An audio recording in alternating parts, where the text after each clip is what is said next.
Hi, this is James Erickson with EMC Dental Marketing at emcdental.com.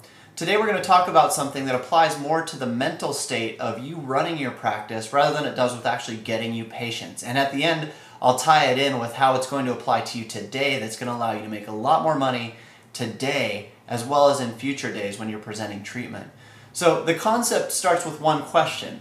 Are you pursuing success or are you merely running away from failure? And I'm going to split these two into two groups of people, and I'm going to take those that are running away from failure first and give you three ideas or three concepts that are going to let you know if you're running away from failure and how to change that. So if you're running away from failure, the first tip is making excuses. If you're making excuses, you're trying to avoid something. So all this talk in the media about this recession and people saying, oh, well, the recession's killing us, the market's not going well, all that time that you're spending making that excuse of why you're not successful means that you're really trying to run away from the recession. You're really trying not to let that recession gobble you up.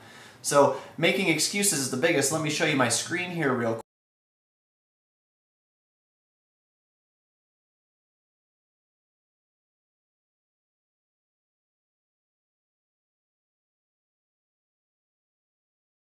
Making excuses for your failures rather than trying to pursue a successful life or a successful practice.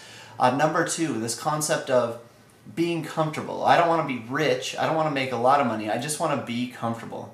Now I'm going to tell you what, in a small business or a small practice environment, there's no way you're going to be comfortable because there's always something going on that you can't handle or that you're going to fail at or something's going to go wrong that won't let you be comfortable. The best way to be comfortable in business is to buy a giant lazy boy chair, hopefully the most expensive one on the market, set it in the corner of your office and sit in it. That's the only way you're going to be comfortable. So if you're going to be comfortable, why not take it that next step and be ultra rich and ultra comfortable? If you shoot for rich and make it to comfortable, great. If you shoot for comfortable and fail, you're back at just barely getting by. So the third, I have this sign up in my office, and I've got a lot of motivational things around my office. Some are quite funny and some are very hard hitting. But this sign says, and I'm going to look away and read it, every morning in Africa a gazelle wakes up. It's way over there so I can't read it very well. Every morning in Africa a gazelle wakes up. It knows it must run faster than the fastest lion or else it will be killed. And the next part says, every morning a lion wakes up. It knows that it must run faster than the slowest gazelle or it will starve to death. Now I agree with this in one of two ways. Number one, if you're the slowest gazelle, you're obviously going to get eaten by the lion. If you're the fastest lion, you're going to be the first to get a meal, but all those lions afterwards will come in and eat as well. So if you're the second slowest gazelle, however, your days are numbered because the slowest gazelle gets eaten. Now who gets eaten tomorrow or the next day or the next day? You don't want to be the slowest gazelle. You don't want to run faster than the fastest lion. You want to be the fastest gazelle pursuing that because you want to be the last gazelle eaten. In the same way that the slowest lion's still going to get a meal, the slowest lion's barely going to get enough to make it by. So you want to be the fastest lion, you want to be the fastest gazelle, you want to be the one leading the pack. That's the way to know if you're truly pursuing success or if you're running away from failure. If you're saying, oh, I just hope we make this money so we can get by this month, or I hope we can do this so I can have a little extra to take home this month, that's how you know that you're running away from failure. How do we know people are pursuing success? Let's switch gears a little bit. Pursuing success means you need a bar to set to shoot for. And the saying goes, you shoot for the stars, you hit the moon, it's good. Like I said, if you try and become rich and you only become comfortable, you're way better off than trying to become comfortable and only scraping by. So the first thing I notice with people that are pursuing success is they have goals and they set these goals high. And a friend of mine used to call them BHAGs, big, hairy, audacious goals. These goals were so big, so huge, that there was almost no way that they could reach them. But the thought was, if I shoot for that and I come up just a little bit short, I'm still going to be way better off than I was.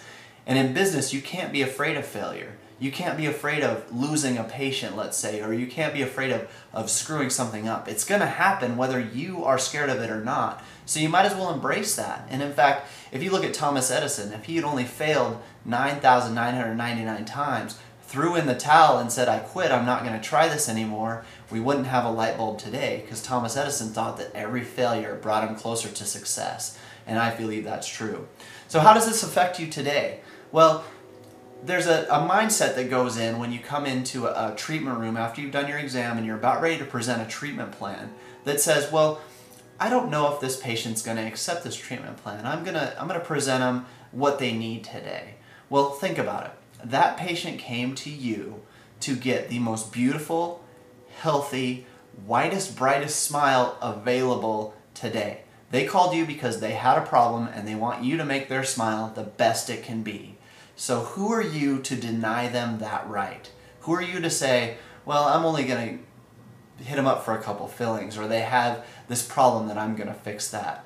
Well, they want the whitest, brightest, healthiest smile you can give them. So you need to present a treatment plan that allows for that. And instead of thinking, well, maybe I'm going to make this person mad, maybe they're going to leave my practice, think, maybe I'm going to make this person extremely happy, maybe they're going to stay with me forever, and maybe they're going to refer my friends if I give them this bright, white, healthy smile. So go in with a different mindset, especially when you're presenting treatment. Set some big, hairy, audacious goals, and I'm not going to give you any homework, but go and present that treatment again. Like I said, give them the best smile you can give them. So that's about it. This is James Erickson. Go ahead and visit my website, emcdental.com, for any more information on turnkey dental marketing services, as well as personal dental coaching. Visit emcdental.com for more dental marketing articles, as well as all the information on our turnkey dental marketing services.